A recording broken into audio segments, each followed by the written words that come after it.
Hello and welcome. This is React Native Community Kraków here at Software Mansion. My name is Kacper, and I'm very happy to be your MC for tonight. We have 4 presentations today. First, my very short intro of what's new and interesting in React Native. That will follow with 3 more presentations. The next one will be about a new text editor we are developing at Software Mansion called React Native Enriched by Igor and Mikołaj. Third presentation will be by Tomasz Żelawski, creator of React Native Worklets Everywhere. And we'll wrap up with what's new in Expo by Aleksander and Łukasz. I will introduce speakers as we go, so this is just a quick summary. So yeah, without further ado, what's new in React Native? And a lot has been happening in the React Native ecosystem for the past week, because ReactConf has happened in Henderson, Nevada last week, and the second day of the conference was filled with React Native announcements. The first one was there was a release of React Native 82 on stage with many new features, including that there is just one architecture. The new architecture is not new anymore, it's just the architecture. The legacy old architecture has been not completely removed, but you can't opt out into it anymore. So React Native 82 is the first version coming with only new architecture. If you want to migrate to the new architecture, and you should, because new libraries like React Native Executor and Reanimated 4 is only implemented on the new architecture, you should migrate now. And I have some data from somewhere, I don't know who told me that 75% apps are already using the new architecture. So this is the time. And we have some experience with migrating to the new architecture, Software Mansion. So if you have troubles with migrating, you should definitely contact us. We can help you with that. Next announcement at ReactConf is Hermes V1. Thank you, Kuba, for helping with making that possible. This is not static Hermes. This is something different. The Meta team has been talking a lot for the past years, I believe, a bit about static Hermes, but this is not static Hermes. This is something different. This is a new version of Hermes that's in synthetic benchmarks up to twice as fast than the current Hermes version. But synthetic benchmarks are synthetic benchmarks. This is not real life. In real life, we've conducted benchmarks that run on Expensify app, I believe, and it's a couple of % faster with just a change of a flag. There's like a couple of lines that you have to change to enable the experimental Hermes V1. It's 3% off. Bundle load time, time to interactive, cool. And why is it faster? It's faster because it comes with implemented ES6 classes, const and let syntax, and better async keywords. So we don't need that many polyfills anymore. That's why it's faster, and probably some other stuff as well that I'm not aware of. And next, debug optimized. Thanks, Tomek, for benchmarks. This is a new Android flag that speeds up the development for many, because it's something very interesting. On the left side, you have the app running completely in debug mode. But on the right-hand side, you have an app that has libraries, C++ code specifically, running in release mode. You can still work on your app, but the libraries are run on release. So there's a downside that you can't debug C++ code when it's enabled, but that's not that useful when working with JavaScript code. But I believe it should be enabled by default, but that's not up to me to decide.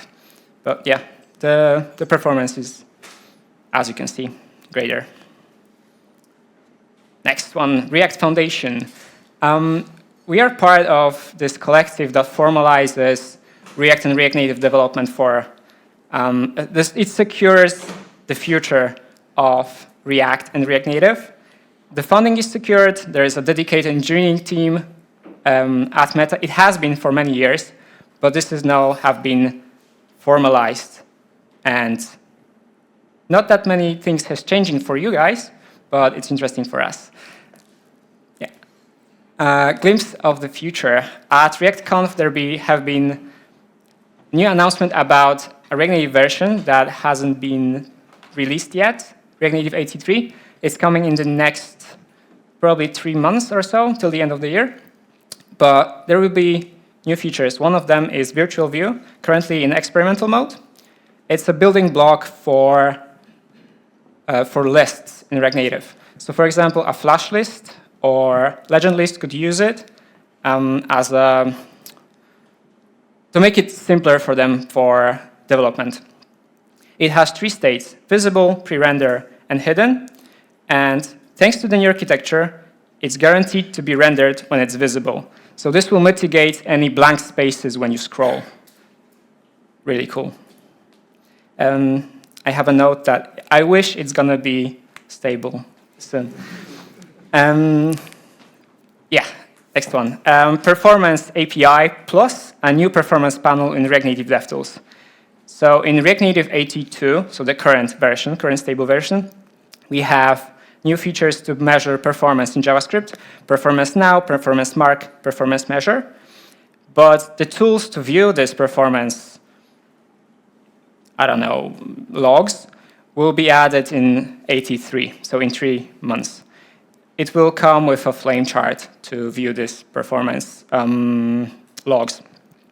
And it's the missing part, because on the native side, with Xcode and Android Studio, we had that for forever, but performance on JavaScript, that was missing.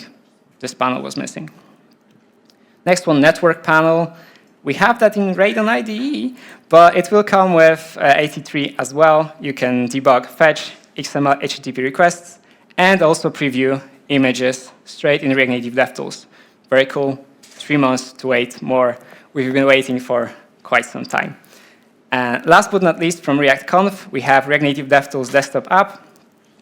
It has no browser requirement because React Native DevTools needs Chrome. This will mitigate that. You will not need Chrome anymore installed on your computer.